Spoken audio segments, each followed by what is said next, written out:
Assalamualaikum warahmatullahi wabarakatuh. Alhamdulillah, alhamdulillah, summa alhamdulillah, dengan izin Allah kita dapat bertemu sekali lagi, alhamdulillah, untuk kita bincang-bincang dalam podcast promosi video 825 frasa dalam dialek Hijazi. Dan insya-Allah esok kita akan masuk sebenarnya maghrib ni kita dah Ramadan dah. Jadi kita akan tarawih, dan jangan lupa ikuti juga podcast kami berkenaan dengan puasa lah. Hari ni dah ada dah start, boleh tengok dekat YouTube channel Al-Biqai Training Center, dah ada dah podcast untuk Ramadan. Mula hari ni sampailah insya-Allah, sampailah habis Ramadan insya-Allah, setiap hari pukul 8. Podcast kita ni setiap hari, setiap minggu lah, sampailah cukup 20 episod insya-Allah. Okey Taib, hari ni kita nak bincang satu lagi isu. Sebelum ni pun kita dah bincang isu yang lebih kurang juga, iaitu isu Fusha versus AMI. Versus AMI. Jadi kita nak nak kita dah ceritalah sikit kepentingan siap apa yang orang belajar tu dengan minat dia semua. Tuan-tuan boleh rujuk balik. Sahabat-sahabat semua boleh tengok balik video yang lepas. Cuma hari ni kita nak lihat satu lagi isu yang meluas juga. Kalau di Malaysia ni sangat luas lah. Isunya adalah isu Fusha AMI merosakkan Fusha itu sendiri. Adakah benar dakwaan ini? Sebab ramai orang menyangka bahawa apa yang berlaku apabila orang bercakap dalam bahasa pasar, jadi dia akan menyebabkan kurangnya penggunaan bahasa Fusha. Ada yang mengatakan bahawa, ada orang claim bahawa bercakapnya bahasa Amiah ni menyebabkan akhirnya tenggelamlah bahasa Fusha. Itu. Sebab dia kata sebab lajah ni, dia kata perbezaan dari segi huruf Qaf disebut ga. Dan bahasa Ami sebenarnya merupakan bahasa kedua yang mempunyai teori dan kaedah dalam penggunaan. Dia campuran dari bahasa Fusha tu sendiri yang ubah cara sebutan dan bahasa asing yang tidak diketahui mana asal usulnya. Bahasa dia kata lagi bahasa Arab Ami ni digunakan pakai oleh hampir keseluruhan bangsa-bangsa Arab, bangsa-bangsa Arab termasuk para ulama dan sastrawan. Jadi menurut setengah orang, dia kata fenomena ini tak mustahil mampu mengugat bahasa Arab Fusha terus kekal sebagai bahasa rasmi, dan kemudian dia akan dipinggirkan sedikit demi sedikit sehingga tak diguna pakai, kecuali mungkin hanya pada ruang lingkup yang kecil. Itu antara pandangan yang mengatakan bahawa bahasa pasar ni akan merosakkan bahasa Fusha. Ini satu yang di Malaysia ni memang cukup lah. Kalau di Malaysia ni kita sebab kita tahu dia orang cukup risau, mereka cukup risau tentang perkara ni. Contoh di Malaysia kita cenderung belajar bahasa Arab Fusha sebab bahasa Arab Fusha tu tentu saja sebab bahasa Al-Quran dan Sunnah. Sebab tujuan utama kajian bahasa Arab adalah untuk memahami sumber-sumber ajaran Islam. Sebahagian kalangan lulusan agama dia tak belajar di luar negara, jadi dia tak faham bahasa Arab Amiah. Jadi apa berlaku bila kita tak tahu, bila kita tak suka, bila kita tak tahu suatu benda, kita akan cenderung untuk anti kepada suatu. Contoh kalau kita dalam bahasa kita tak pandai bertutur. Saya sendiri bukanlah orang yang pandai bertutur. Tetapi jangan sampai kerana kelemahan diri kita anti kepada benda tu. Sebab kita jangan lupa, ilmu bermanfaat ni adalah apa saja ilmu yang datang daripada Allah SWT dan dia memberi manfaat. Semua ilmu yang baik itu datang daripada Allah SWT. Jadi pasti kita boleh menggunakan suatu benda tu. Jadi orang yang dia tak pernah belajar Amiah, mungkin dia belajar di Malaysia saja, maka dia anti lah kepada bahasa Arab Amiah. So dia pun promosi, ramai kebanyakan mereka ni, ada antara mereka dia kata bahasa Arab Amiah ni boleh rosakkan bahasa Arab Fusha. Persoalannya, betul ke dakwaan ini?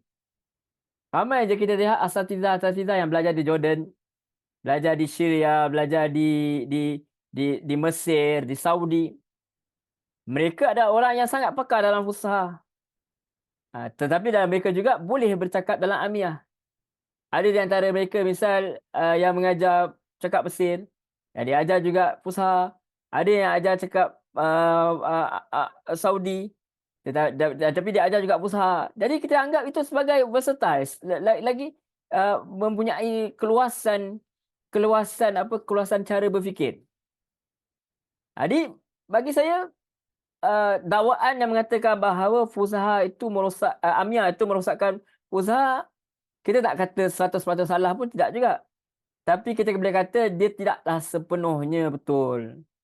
Sebab ini kenyataan dia bahawa masyarakat Arab yang terpelajar, dia tetap guna dua jenis bahasa Arab tersebut secara profesional. Jadi dia boleh bezakan mana yang Fusha, mana yang Amiyah. Ikut apa? Ikut situasi keadaan. Kita nak kecek Kelantan misal. Kita nak cakap Kelantan. Orang baca Kelantan, mesti ada tempat dia takkan nak cakap Kelantan dekat negeri Sabah. Cakap kat orang kita bukan orang Kelantan, kita jumpa orang Sabah, kita sengaja nak cakap Kelantan pula. Kalau kita orang Kelantan tak apalah, dah biasa. Tapi kita suka-suka sebab rasa macam nak try cakap Kelantan dekat negeri Sabah. Sedangkan sepatutnya kita akan cakap terikut orang Sabah cakap. Kita pergi Sarawak, kita akan terikut cara orang Sarawak cakap. Tu pepatah kata apa, kalau masuk kandang kambing, mengembek. Masa tu masuk kandang harimau, mengaum. Begitu. Jadi banyak je sebenarnya para guru atau pensyarah kat universiti kat Mesir.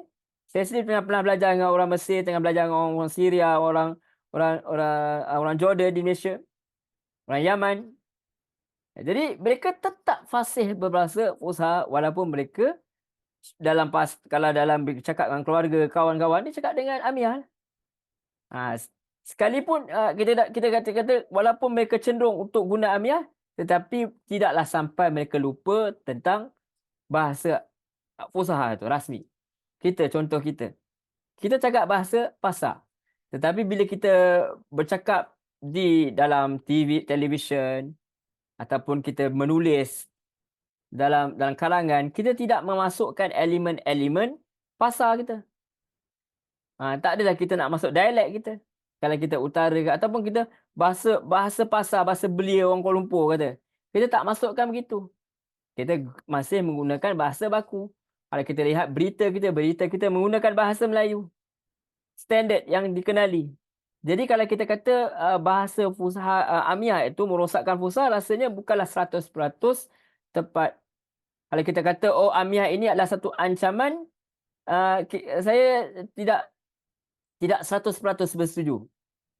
Sedangkan saya lihat kepada keluasan ilmu itu sendiri supaya kita mudah untuk berjalan ke mana-mana.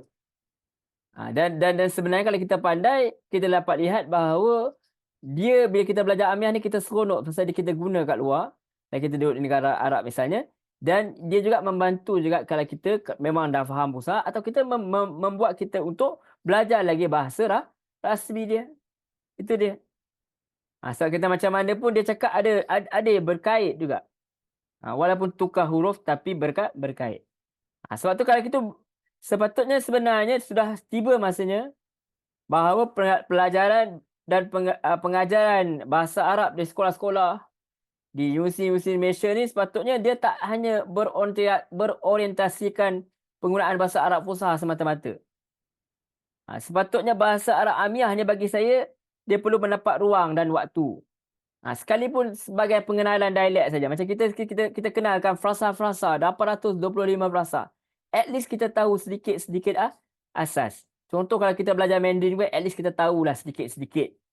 Sedikit-sedikit kalau kita perlu untuk kita bertutur dengan mereka, dengan orang yang berbahasa Mandarin. Jadi apa tujuan supaya dia ajar juga agar para pelajar mahasiswa ni mampu berkomunikasi secara semula jadi. Dia berkesan dengan penutur bahasa Arab dalam situasi formal dan tidak formal. Bila kita dah biasa bertutur dalam Amiyah, tak susahlah kita nak tutur dalam Fusha lebih kurang. Sebab dialek itu lebihlah susah nak sebut kan cara sebut. Jadi apabila dah senang, dah biasa sebut Amiyah, bahasa pasar, lagi senanglah kita untuk bertutur dalam bahasa bahasa Fusha itu sendiri. Kalau kita tengok dalam siri-siri, nanti kita akan kongsikan siri-siri ni. Dia cakap juga perkataan-perkataan seperti kef halak. Dia cakap juga perkataan la adri, ma adri. Jadi ada perkataan-perkataan Fusha yang banyak digunakan, terutama kalau kita lihat dalam Saudi lagi banyak.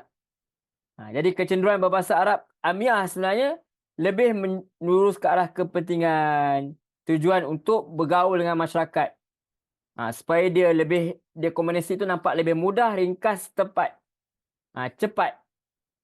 Bukanlah macam cakap bahasa buku sangat. Supaya hidup bahasa tu. Saya tak tahu, kadang-kadang orang terlampau mempertahankan sesuatu bahasa, budaya, adat, sehingga kadang-kadang menjadikan kita tidak manusiawi lagi. Kita terlampau, bahasa Melayu biasalah bahasa yang terbaik, kita ni bangsa Melayu, mesti kita bangsa Melayu, kita ada silat dan sebagainya, kita inilah yang terbaik. Macam apa saja yang Allah SWT jadikan di muka bumi ni, tuan-tuan dan puan-puan, dia ada guna dia. Wallazi khalaqalakum ma fil ardi jami'ah. Dia telah menjadikan semua yang di muka bumi ini untuk kamu. Masanya kita untuk olah. Yang nak kita pertahankan bukan bahasa, bukan bangsa. Yang kita nak pertahan ialah agama Islam itu sendiri. Apa sahaja dialek kita belajar, kita boleh gunakan untuk dakwah, untuk kita lebih nampak orang menjadi orang yang berilmu. Supaya orang nak dengar cakap kita, supaya kita boleh dakwah, silakan belajar. Supaya kita itu jadi orang yang mempunyai kebaikan di dunia dan di akhirat. Itu. Mungkin bahasa Arab Amiyah ni dia tetap cabaran lah untuk fusha, tetapi bukanlah 100%. Bukanlah sampai akan menyebabkan fusha ini dianak tirikan, tidak begitu. Sebab macam mana pun agama Islam ini, Quran itu tidak ditulis dengan Amiyah, tetapi dia dibaca dengan fusha. Hadis juga begitu. Tak ada masalah. Jadi kita belajar fusha, kita belajar juga Amiyah, dua-duanya insya-Allah ada manfaatnya. Okey, saya rasa cukup. Tak perlu panjang-panjang. Nanti kita bincang lagi dalam podcast yang lain tentang tajuk-tajuk lain. InsyaAllah seperti biasa kita nak kongsikan sedikit apa yang dialek hari ini insyaAllah. Kalau kita tengok dialek ni pun sama, lebih kurang macam Fusha, di mana dia kata ana kaman ma adri. Ana kaman ma adri. Ana huna bermakna saya. Kaman bermakna kaman bermakna juga, ma tidak, adri tahu. Jadi ana kaman ma adri. Ana kaman ma adri makna saya juga tidak tahu. Okey, itu saja, insya-Allah kita jumpa lagi pada pertemuan yang berikutnya. Selamat berpuasa. Assalamualaikum warahmatullahi wabarakatuh. Terima kasih. Syukran jazilan.